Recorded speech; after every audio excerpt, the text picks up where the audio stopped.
use the chat button at the bottom of the screen. Thank you so much. Thank you.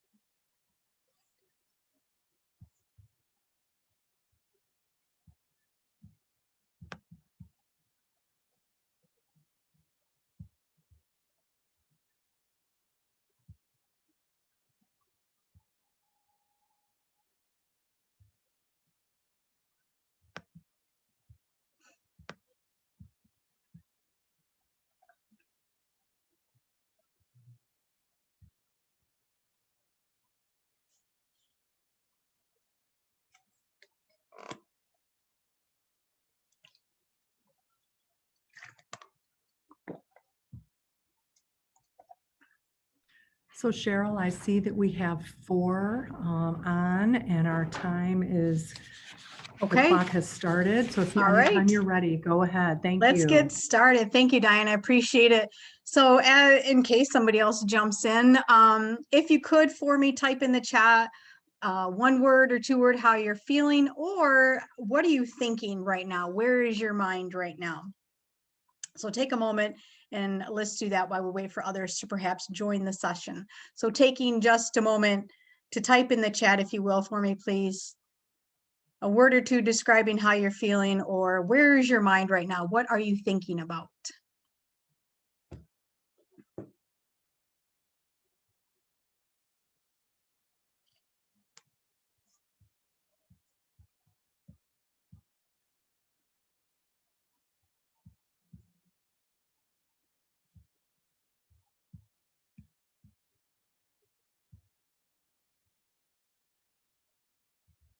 All right, well, I'm going to go ahead and get started. I wanted to read what was in the chat. I'm not finding that right now, but that's okay. I'll get back to that. So again, thank you everyone for being here today. My name is Cheryl Redner. I'm a counselor for Grand Rapids Public Schools at Westwood Middle School. And I'm really looking forward to sharing with you what I know about mindfulness and my experience with mindful practice. As Mr. Cooper said in the beginning, opening his remarks, any glitches or anything weird ways or the words that are coming out of my mouth, I'm okay with blaming COVID still. So I'm going to do that. And I say still because I haven't, and I don't believe all of our students have, maybe not even you, we have fully processed all that we've experienced the last 11 months. There have been some bad spots, but we also know in some of that there have been some good things. And again, as Mr. Cooper said, you know, being gentle with yourself is a lot of what mindful practice is about as well. So again, thank you for being here. Last year's conference, this very conference was my first WMCA conference, and I attended a session presented by Patty Ward about mindfulness, this very topic. I was so intrigued about mindful practice. It's the first time I'd really heard anything about it. And being a new counselor, I figured this would be a great tool for me, something that I could use and put in my toolbox. Little did I know the impact this would have for me and the opportunities that it would provide for me. After Patty's presentation, I approached her, and she works for the Mindful Schools and showed me the information, gave me the information. So I signed up for the Mindful Educators Training, and we had our first meeting at the ISD, but we never made it to our second meeting. COVID hit. So we met virtually. It was supposed to be twice a month. We met actually once a week in our mindful training program. So the first part of the program through Mindful Schools is learning about your own mindful practice and things that you can do for yourself. And then the second part, bringing this to the schools and educating our students. The second part is learning how to teach the lessons, and they give you everything. And they've been really up to speed with our virtual world and changing all of the lessons even to be able to teach the mindful practice virtually to our students. I truly believe my own practice, which is what Mindful Schools, again, like I said, has you learn about first. definitely helped me, and carried me through some very difficult times over the last 11 months. I'm not the expert. I'm just super passionate about mindful schools and about mindfulness. So, I'll be looking off to the side, looking at my notes. Patty was kind enough to share her presentation with me, so that I could then present to all of you today. So this is what I'll be covering today. Some things to expect. So again, we'll talk about what mindfulness is and why it matters, some of the science and what we know. We'll have a couple practice sessions, and then we can talk about some next steps. So raise your hand if anyone has ever told you to pay attention. And then keep it up if anyone ever told you how to pay attention. So we begin to think about what it is we're paying attention to. We're paying attention to our experiences, things that are happening around us, our senses, things that we're seeing and hearing, things maybe that we're touching or smelling. For instance, even right now, noticing maybe your feet on the floor, your bottom in your chair, wherever you might be sitting. The things that happen in our inner world and our thoughts and your emotions. So mindfulness is paying attention to those things and the mechanics of this inner world. Mindfulness is not meditation, although a lot of times we hear people say meditation and mindfulness together, but sometimes when somebody hears the word meditation, they think it's some sort of religious experience. So it's not this, mantra. We're not doing mantras and kumbaya and all of that, right? So mindfulness, it includes the intentional nurturing of positive states of mind, such as kindness and compassion. Compassion is even one of the lessons that you presented for the students in the classroom. So what can mindfulness help us do? I have this visual here for us with the children with the backpacks on their back. So a lot of times our mind is spending time in the past, things that have happened in the past, and we're worried and we're stressed, and we're spending all of that time in the past thinking about that. Or we spend a lot of time with the visual, the backpack in the front. So that represents everything that might happen in the future. And we're creating these stories of things that could maybe happen. And we're missing out on the here and the now. We're missing out on the experience of what's happening to us now, or what's happening around us now. So mindfulness allows for some space. It allows us to be in the present, so that we can then respond in a way that would be positive, or even just noticing those feelings that we're having. We forget to think about the right here and now, and we lose out on what's happening around us because maybe we've heard this before, a mind of its own. My mind has a mind of its own. Our mind is thinking so far ahead and so far behind. Sometimes we're missing out on what's right happening with us today. So again, mindfulness helps us to create some space, and it replaces this impulsive reactions with thoughtful reactions. We hear a lot in schools about self-regulation. Mindfulness, I believe, is the icing on the cake to any social emotional learning platforms that your school might be using, and icing on the cake for that impulse control. How can we teach our students self-regulation? I believe that mindfulness is a great tool for that. So without mindfulness, we have the stimulus, whatever the stimulus might be, and we react. We see it in our students in the classroom or in the hallways. Something happens and they react in a way. And sometimes that reaction can get us into further trouble, or send us down a road maybe we didn't want to go. But with mindfulness, the stimulus is still there. Something still happens. There's a stimulus in the brain. Mindfulness allows for that to pause. It offers a present moment awareness and the nervous system regulation to discern whether or not we want to say or do something, and what we want to say or do. It gives us the opportunity to intentionally respond instead of reacting. in the moment becomes very empowering for youth and adults. So it empowers the students to recognize how they're feeling. When I've done a mindful practice in my office with a student, I'll ask them, well, when you're feeling stressed out or when you're angry, and perhaps you've done this too, what are you feeling in your body? And they might say, well, I clench my hands, right? Or my stomach hurts, or I feel hot, right?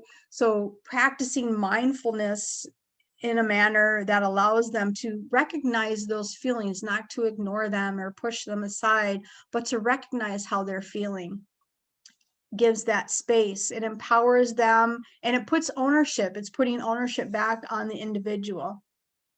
It's a foundational level of choice. I feel the tension. I feel something happening.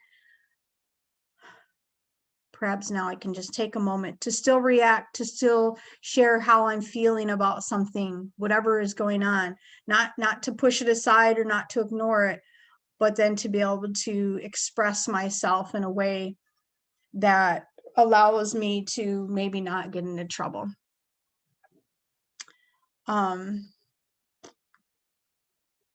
So if we could take just a moment again in the chat, if you would type for me, what are some things that you have seen for Grand Rapids? We've been back, since January, so not very long, but for a moment or two.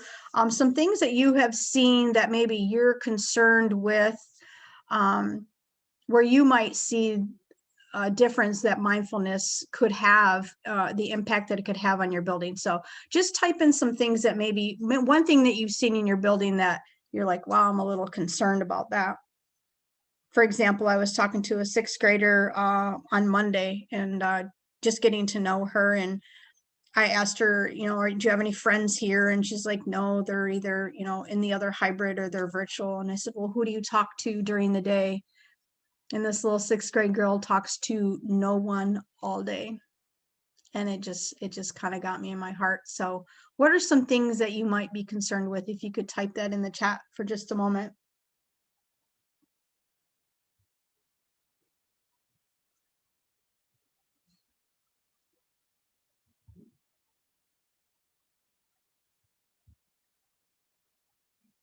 I'm not finding the chat, but no. Cheryl, chat is on the bottom of your screen. There's a little idea bubble, and underneath that it says chat. Do you see that? Let me, I have other things open, so let me try that again. So if you hit escape on your keyboard, it should pop the bottom of the menu. Do you see that?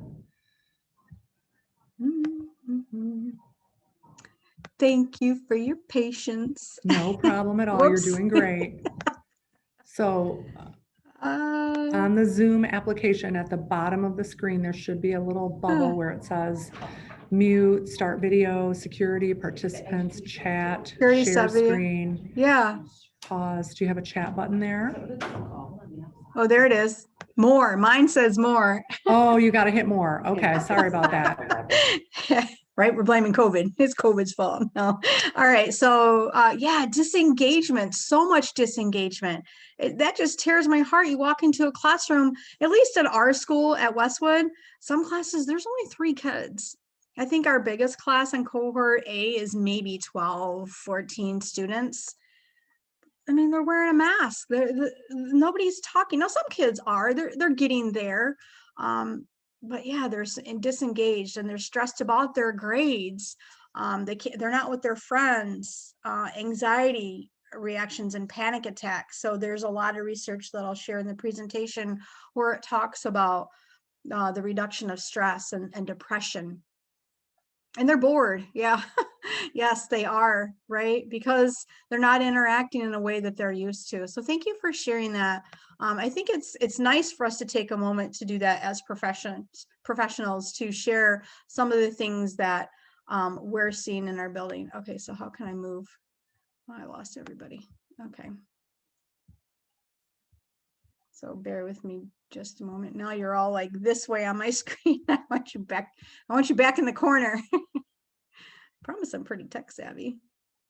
All right. Let's see if I can put us down here. Okay. So, all right. So we talked about that. So with a mindful practice, again, I talked about the emotional regulation. So it allows us to create that space for that. It brings more attention control. Whatever it is that you're paying attention to, it gives us a self-awareness. And then there are beneficial outcomes to mindful practice.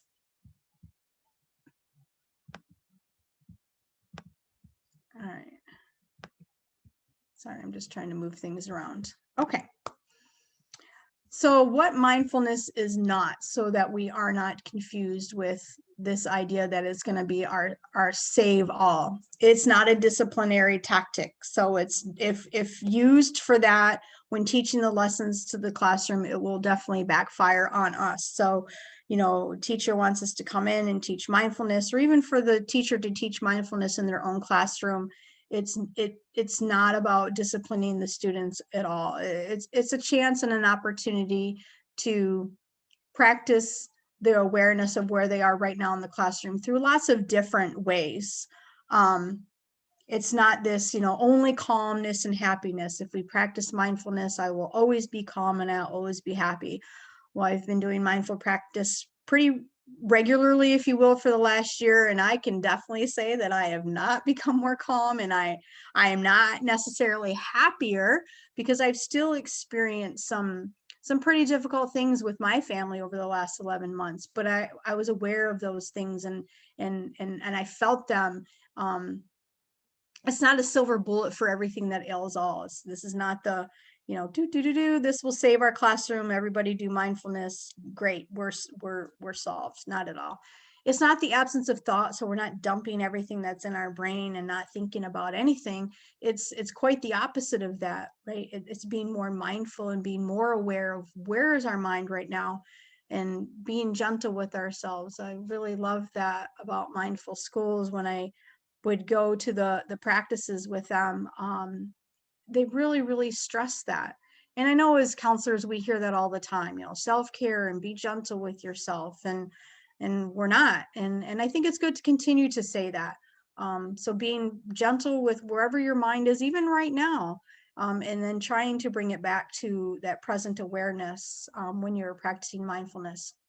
And it's definitely not religious. So again, it's not, this, we're all gonna, bow our heads and hum or anything like that. So I think not so much now, because we're hearing a lot more about mindfulness and the impact.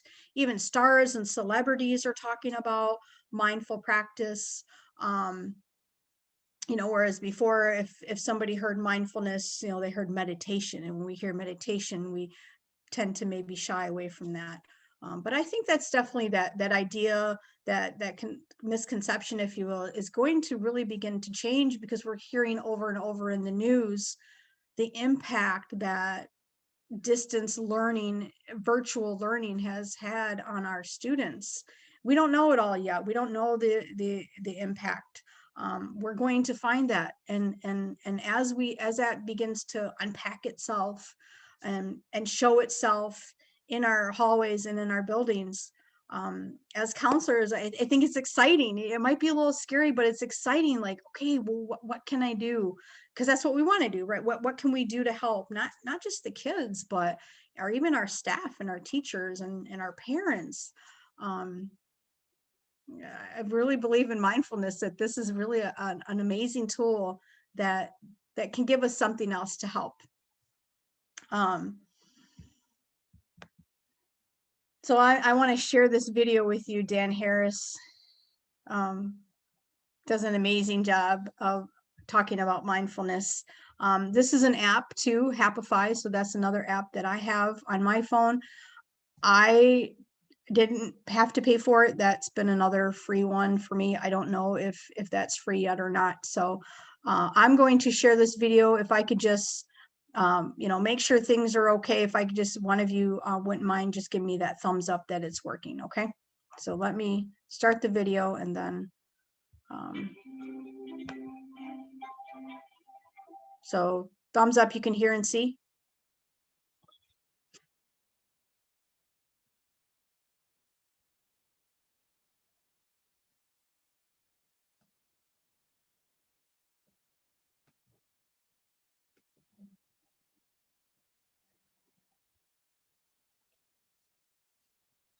Oh, you can't hear it? Huh. Okay. So you can't hear it now. Okay.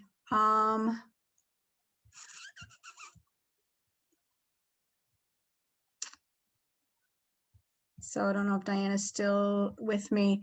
I know that there's something when on the video, when I click to play the video, that maybe there's something. Oh, maybe I think I mute my, all right, let me try this.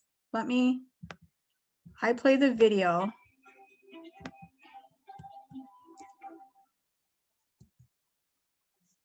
Now, can you hear it? Hear it? No?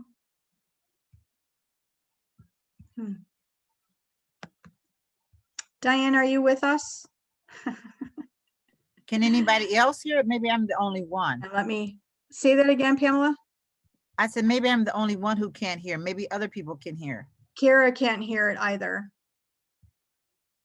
If you don't mind, I mean, I think I have. Okay, I'm sorry. What's the problem? They can't hear my video. Oh. Okay, one moment. I'll check it. Okay. I know that there's something either like in the YouTube link that I have to click on, or I've heard before where I have to mute my computer so that you can hear my video. Okay, Cheryl, you're going to have to stop your screen share. Okay. And then when you can click screen share again, but before starting it, there's a little button at the bottom of the window that comes up for you, and you'll be able to click share audio. Did you hear that? So hit screen share again, and then there should be a button that allows you to optimize share audio. Share audio. Mm-hmm. Okay.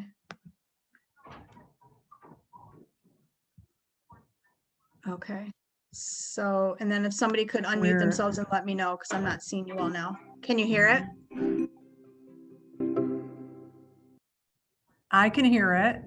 Okay. You may have heard this word mindfulness. It's become something of a buzz phrase of late. So I'm going to give you one simple, serviceable definition, which is this. Mindfulness is the ability to know what's happening in your head at any given moment without getting carried away by it. Imagine how useful this could be. Just as an example, driving down the road and somebody cuts you off in traffic. How do you normally react? I think most of us, we normally react by having a thought, which is, I'm pissed. And then what happens next? You immediately, habitually, reflexively inhabit that thought. You actually become pissed. There's no buffer between the stimulus and your reaction. With just a little bit of mindfulness, in that same situation, you might notice my chest is buzzing, my ears are turning red, I'm having a starburst of self-righteous thoughts, I'm getting angry. But you don't necessarily have to act on it and chase that person down the road, screaming at them with your kids in the back of the car thinking you've gone nuts. Now, you might be thinking, don't I need to get angry sometimes? Aren't I justified? I would say yes, but probably not as much as you think. The proposition here is not that you should be rendered by mindfulness into some lifeless, non-judgmental blob. The proposition is that you should learn how to respond wisely to things that happen to you, rather than just reacting blindly. And that, my friends, is a superpower. How do you get it? The way to get it is through meditation. I believe that meditation and mindfulness are the next big public health revolution. In the 1940s, if you told somebody you were going running, they would have said, who's chasing you? But then what happened next? The scientists swooped in, they showed that physical exercise is really good for you, and now all of us do it, and if we don't, we feel guilty about it. And that's where I think we're headed with mindfulness and meditation. It's going to join the pantheon of no-brainers like brushing your teeth, eating well, and taking the meds your doctor prescribed for you.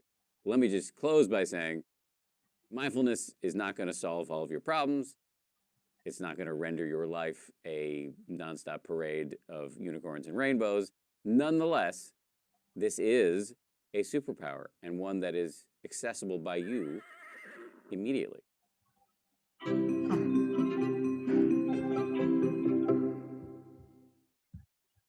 So who would have thought, let me go back to this, that Mr. Cooper's introduction today would have gone with that video. When he was talking and I knew that video was coming up, I'm like, wow, there's a theme here, something's happening. So let me share my screen again and make sure I can see all of you.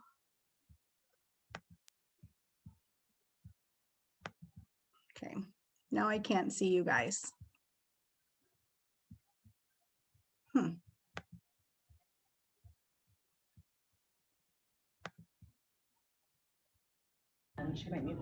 Cheryl, just go to the participants tab Uh-huh. and you should be able to see us. There should be an option there. Boy, don't we love learning?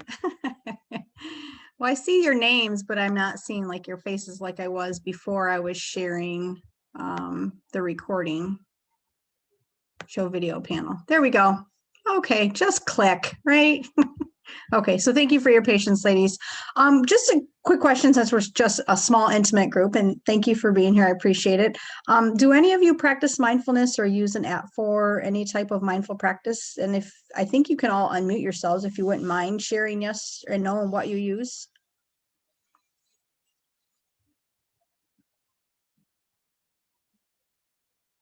Oh, maybe not. Go ahead and enter your response in the chat option, everyone, please.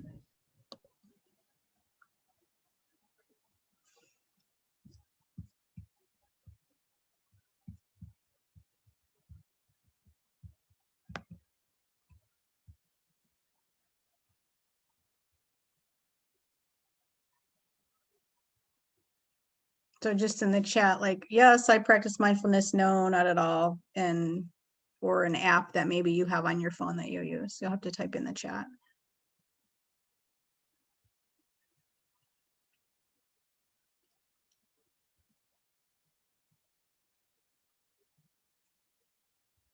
Working out, right? So taking care of the whole body. But you do practice. Okay. Thank you, Kara. I know that too. A lot of us heard about my 10% happier. And Marianne, she does great. 10% happier was free for Michigan residents for quite a while. I don't know if it still is or not. But that's another one that maybe to check out if you're interested in having an app on your phone. So I do want to share with you some of the research behind it, as pointed out in the video by Dan Harris. You know, research comes about and then we decide, okay, yes, these things are healthy for us. So a little bit of the history of the mindful practice. It can be tracked back thousands of years to ancient practices and traditions, but it first started with mindful-based interventions. There's 30+ years of research behind it and development, beginning with the work of, John Kabat-Zinn and mindfulness-based stress reduction, which we're hearing a lot of our students are stressed. We're stressed for a lot of different reasons. There is research behind that. So the first frontier, if you will, was in healthcare. So mindful-based stress reduction, cognitive therapy. Again, this is the part where I'm not the expert in, so I'm going to be looking at some of my notes for that. But if you are, if you decide to bring this back to your building and, maybe your principal or somebody wants to know, the benefits behind it, here's some information for you. The second frontier was mental health. So mindfulness continued to move in the trend with mindful-based cognitive therapy, where they have found effective treatment of the prevention of relapse in stress reduction and relapse in anxiety. It helps to reduce considerably their chances of, and then we talk about, the reduction of depression. So there is research that shows that with mindful practice, it helps to reduce that chance of depression coming back or relapsing again. And then the widespread adoption of mindful-based cognitive therapy and other mindful-based instructions in mental health set the stage for using mindfulness with children and adolescents. In 2009, there was additional work done assessing the effectiveness of MBSR on adolescents ages 14 through 18, where a group was diagnosed as outpatient, and it showed reduced symptoms in anxiety and depression. and somatic distress, and increase their self-esteem and sleep quality, which we know could definitely be something very beneficial for our students. And then the third frontier, here we are, education. So bringing this into our classrooms, which I had not heard about mindfulness until last year, but it's actually been around since around the 2000s in classrooms and in education. And as we know, focusing on our teachers' self-care and their wellness and resiliency. This has been a tool for them since, like I said, around 2000. So I wanted to share a little bit of the history of how mindfulness has evolved and maybe perhaps the next steps that we'll be able to take in our own practice or at our buildings. So we know educator burnout is high, is all-time high, probably even now this 50%. We know that 50% of educators, they leave the profession within 5 years. Learning readiness, so that toxic stress directly impacts students' aptitude and the ability to self-regulate. And then, some other pressing issues are reduced attention span. So when students are bored, they're checking out, they're not paying attention. So maybe even taking a moment of mindful practice in the classroom perhaps could maybe turn some of this around. The benefits of mindfulness supported by 30 years of research, current neuroscience among adults, and growing literature with youth. And again, like I said before, I'm pretty excited to continue to read the literature and read about the impact that mindfulness will have with our youth as we begin to bring this practice into schools. So we know the cognitive outcomes, there's better focus and concentration. Social emotional skills, improved self-regulation. That's a huge word that we're always using in our schools, right? As well as compassionate attitudes and behaviors. So teaching mindful compassion, and then the well-being. So decreased stress, anxiety, and depression are all benefits of mindful practice. So for educators randomly assigned to mindful practice training, they have found that there's been reduced stress and burnout for educators, greater efficacy in doing their jobs, and more emotionally supportive and better organized classrooms. And again, this is all based on some independent observations.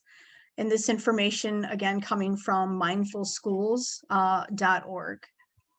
So research benefits for students randomly assigned to mindfulness training. And I'm pretty excited to, be back at my school, and I'm actually have a teacher that was kind enough to allow me to come into one of her classes for 1 hour, and I'm going to teach all of the lessons, and I'll have a little bit of data for myself to find out and determine what impact the mindful lessons that I'm presenting will have on the students. So the research has shown improved attention, executive functioning, greater social and emotional skills, all the things as counselors that we teach and bring to the forefront, including, again, the emotional regulation, behavior in schools, and empathy.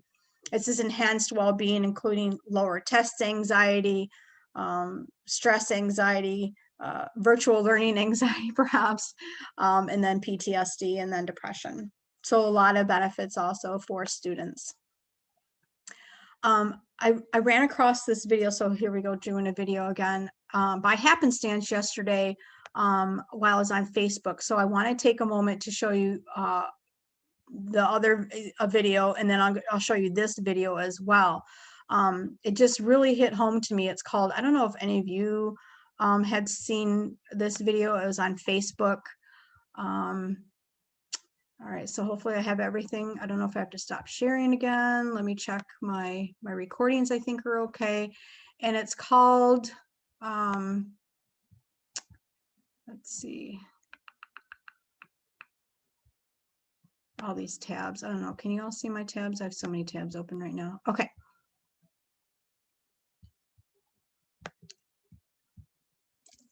It's called Numb by Liv McNeil.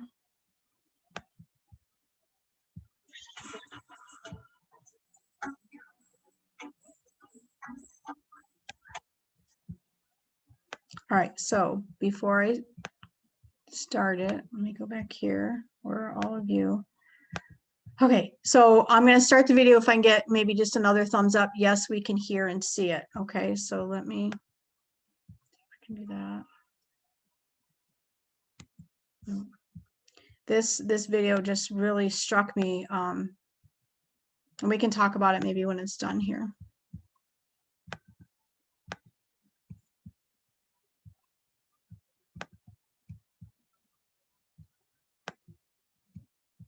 Can you see and hear it? Can you see the video? All right, so I have to do the stop sharing and sharing again. It sounds like, okay, so let me stop it.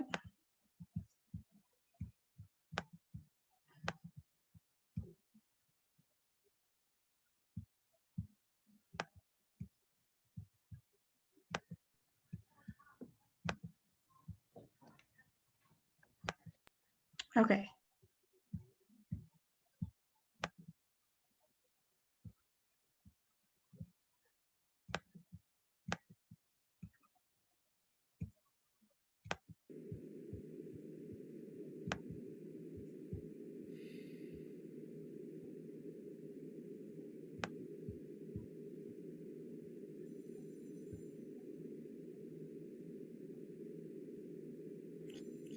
Cheryl, click the expand window down here on the bottom right corner of your video screen.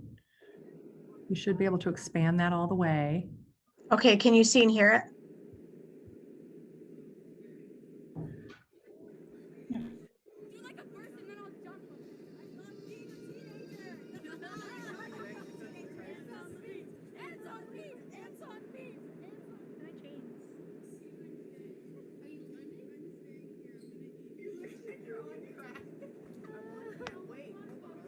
Okay, you can see and hear it?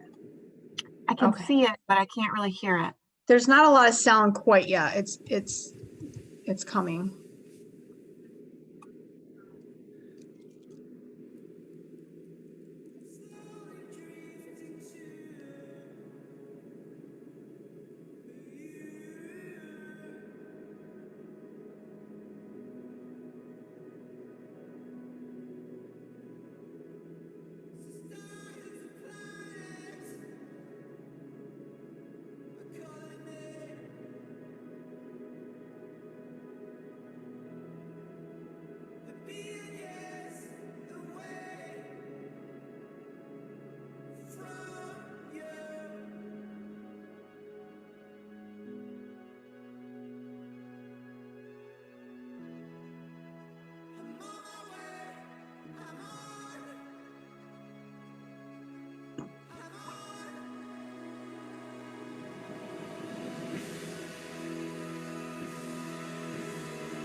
Any thoughts or what, when you watch this, what maybe stood out for you? Monster.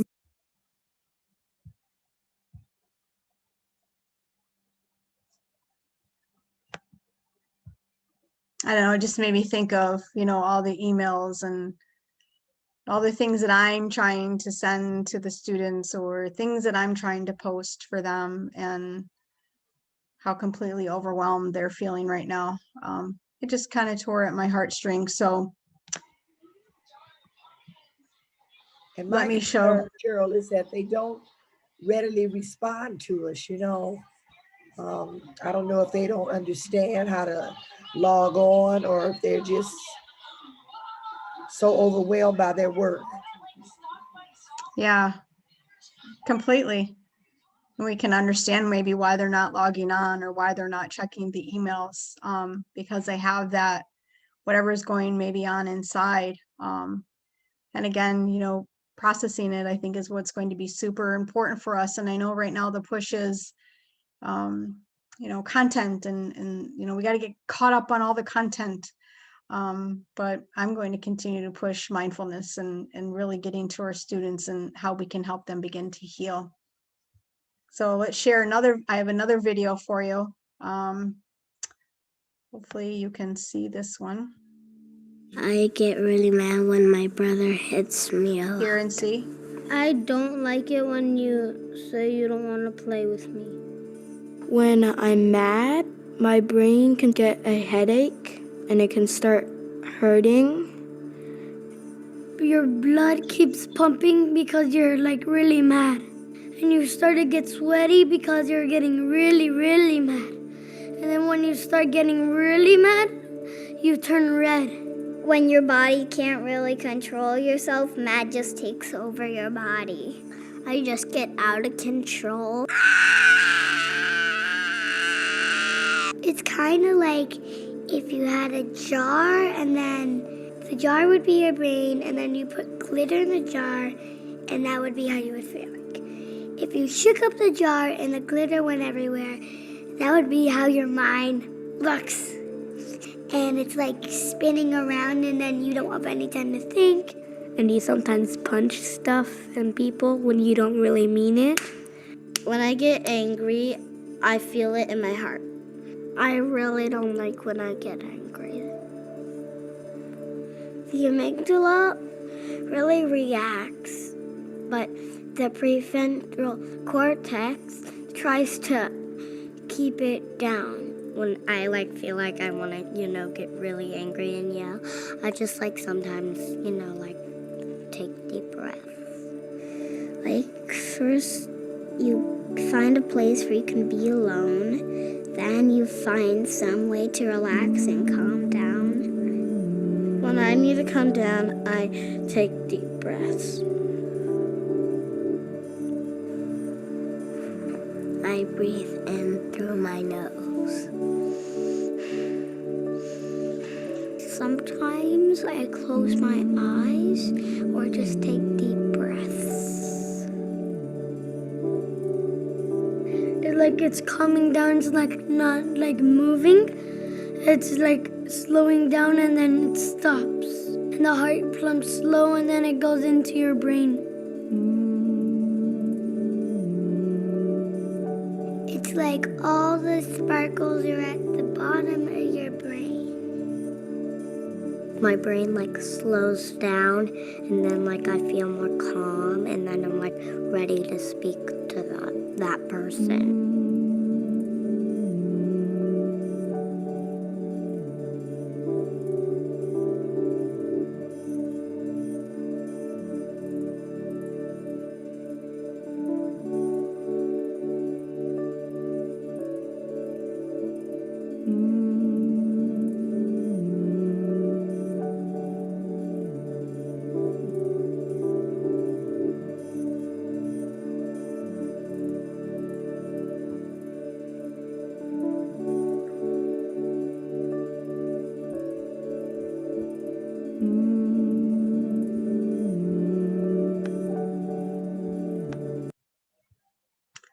So I would like to take a moment with you ladies, if you would please. We're going to do a mindful practice. So this was one of the mindful lessons that I learned through the mindful schools, and maybe you've tried it before yourself, but I don't know what a lot going on today, the conference, maybe things coming at school, schedule a student, how am I scheduling students, whatever you have going on in your mind. If we could just take a moment and just set everything off to the side. So getting into our mindful bodies again, We're sitting in our chair with our feet on the floor, putting our phones even off to the side. I even took my smartwatch off my wrist today so it wouldn't disturb my thinking.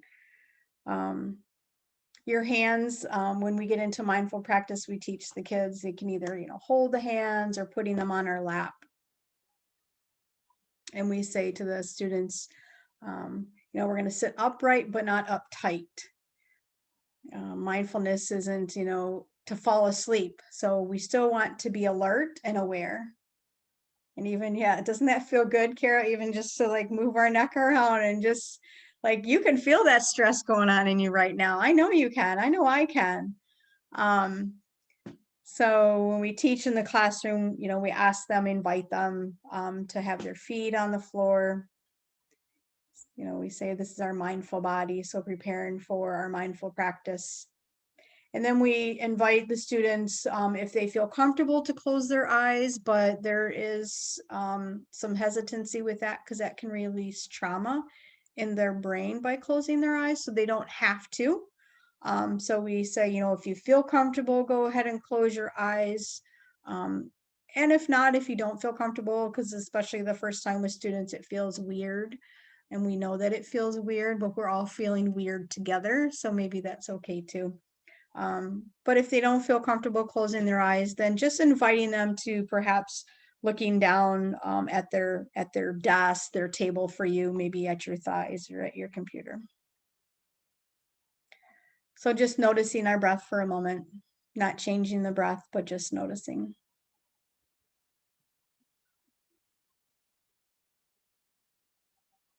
Noticing your feet flat on the floor if they're touching. Noticing your feet, how they feel,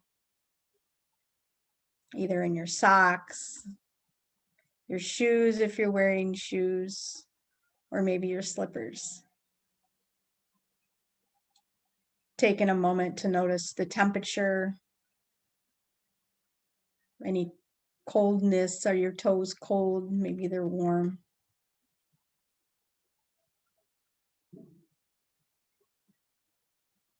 Maybe noticing any tension. Can you release just a little bit of tension that might even be in your feet?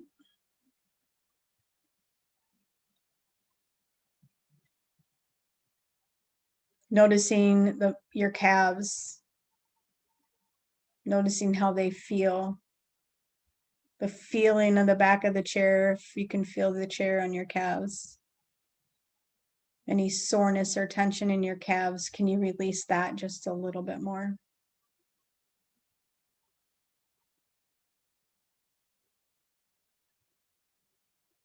Noticing your thighs and how that feels in your chair.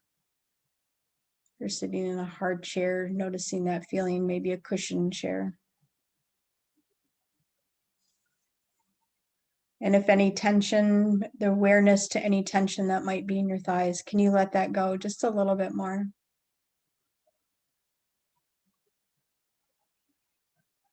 Noticing your back, your lower back, how it feels pressed against the back of your chair, the middle of your back.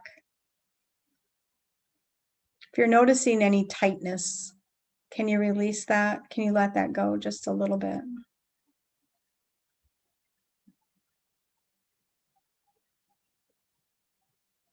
Noticing your shoulders and your arms, your upper arm, your forearm, your hands, your fingers. Can you relax into this space?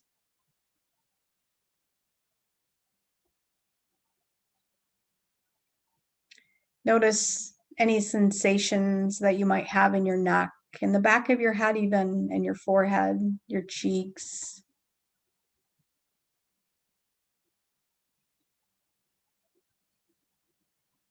Any tension, can you relax your face? Maybe just a little bit more.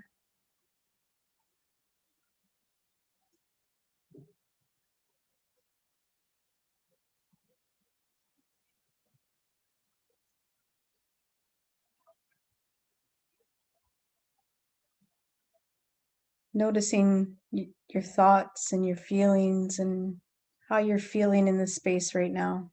Just notice. being gentle and kind to your thoughts, bringing them back to the awareness of how your body is feeling. And taking a big deep breath in and releasing that. And then when you're ready, opening your eyes.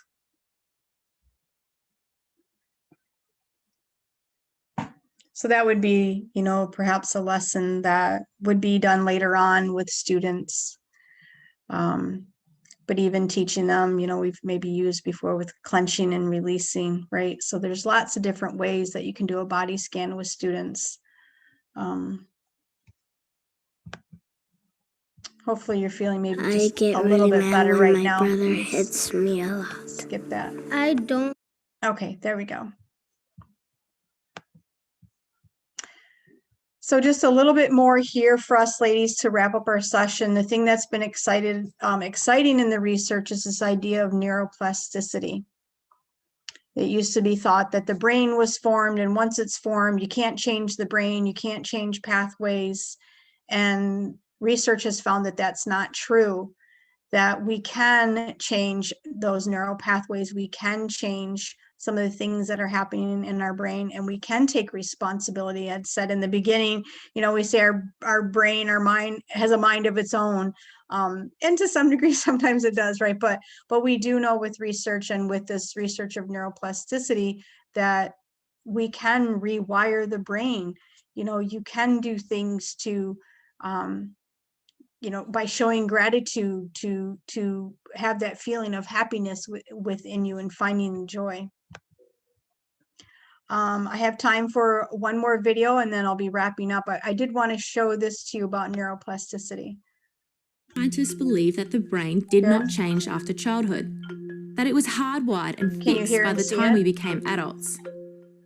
But recent advances in only the last decade now tell us that this is simply not true. The brain can and does change throughout our lives. It is adaptable, like plastic. Hence, neuroscientists call this neuroplasticity. How does neuroplasticity work? If you think of your brain as a dynamic, connected power grid, there are billions of pathways or roads lighting up every time you think, feel, or do something. Some of these roads are well-traveled. These are our habits, our established ways of thinking, feeling, and doing. Every time we think in a certain way, practice a particular task, or feel a specific emotion, we strengthen this road. It becomes easier for our brains to travel this pathway. Say we think about something differently, learn a new task, or choose a different emotion. We start carving out a new road. If we keep traveling that road, our brains begin to use this pathway more, and this new way of thinking, feeling, or doing becomes second nature. The old pathway gets used less and less and weakens. This process of rewiring your brain by forming new connections and weakening old ones is neuroplasticity in action. The good news is that we all have the ability to learn and change by rewiring our brains. If you have ever changed a bad habit or thought about something differently, you have carved a new pathway in your brain and experienced neuroplasticity firsthand. With repeated and directed attention towards your desired change, you can rewire your brain.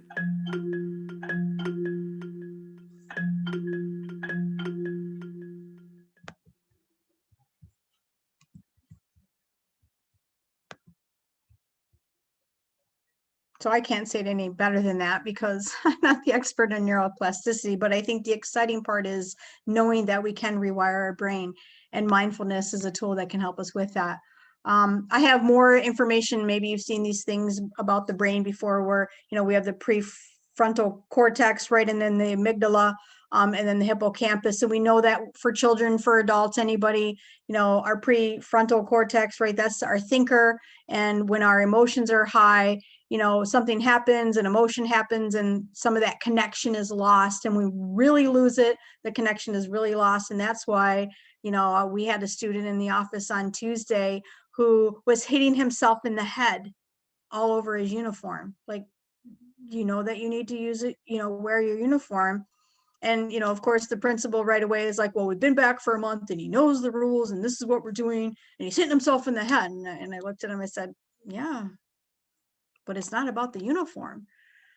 So we know that when kids, and plus, adolescents, their brain isn't fully developed anyway. So when they can't think, it's not fully formed, the amygdala goes off, the prefrontal cortex is no longer connected to the amygdala.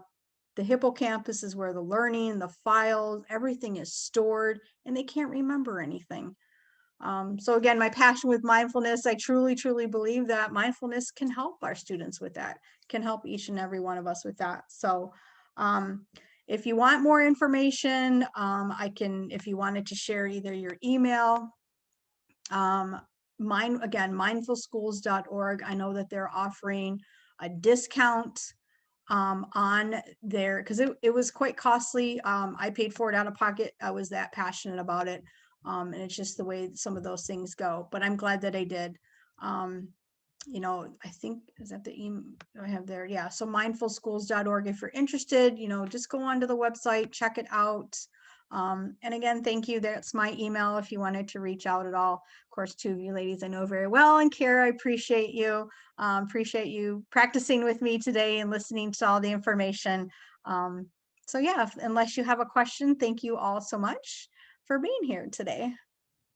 Thank you, Cheryl. We really appreciate your talk. And for those of you who are on this session, we just go ahead and log out and go right to our next breakout. So thank you so much, Cheryl. We really appreciate. Namaste. Namaste, my friend. Thank you. Thank you, Cheryl. Thank you. Bye, ladies. Bye-bye. Bye.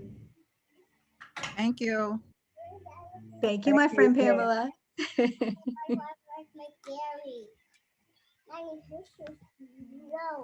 I'll fix it. Yeah.